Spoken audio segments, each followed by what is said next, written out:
talking about back to school and being cool.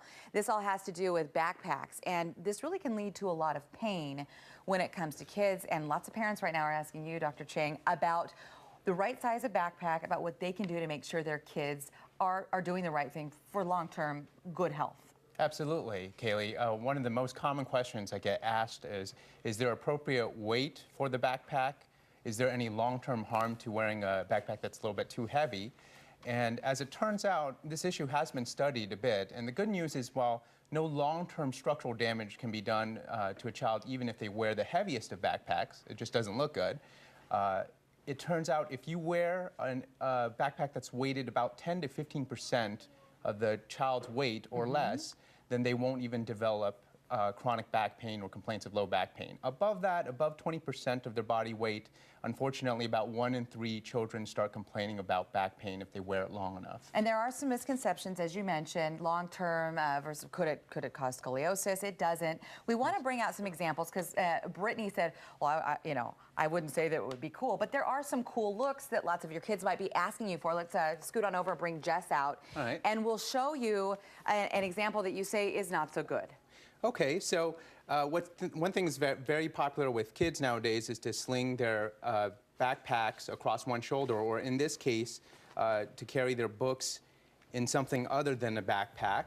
And despite the bad reputation that backpacks sometimes get for back pain, it turns out that they're still the most efficient way of carrying books. So even though, Jess, you probably think this is super cute and super adorable, what you say, Dr. Chang, is it's not the best. That's right. The weight distribution, as you can see, is not equal. It preferentially puts all the weight on one of the shoulders.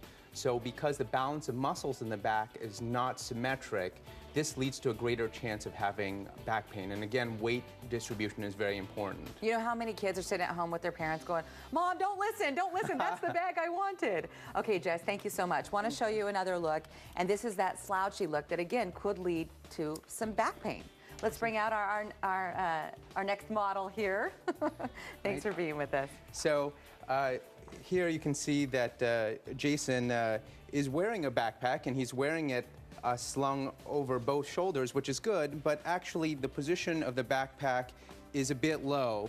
And you can see that it is below the level of hips, and when that happens, the backpack can swing around a bit when he moves, which is also not good for the back muscles.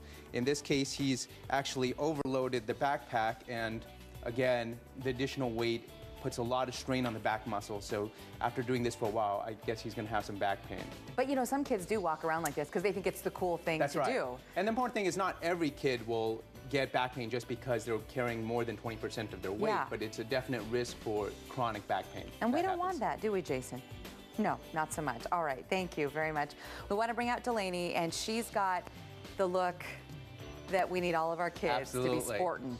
So Delaney here is also wearing a backpack with the weight distributed between the two shoulders, so it's symmetric. You can see here, some models have a waist strap, and if you use that, that's highly beneficial because it further distributes the weight evenly. Delaney, if you turn to the side here, you can see that the backpack is centered so that it's above the level of the hips. It does not sway around as much.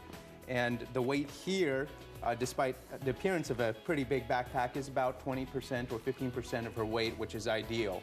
Are there any brands that we need to be looking out for? Because I'm thinking Delaney and a lot of kids would be like, I'm not wearing that belt. You know they're going to walk out the door and unhook the belt, right? But are there any brands that we can be looking out for that, are an automatic win, where we don't have to be, hovering?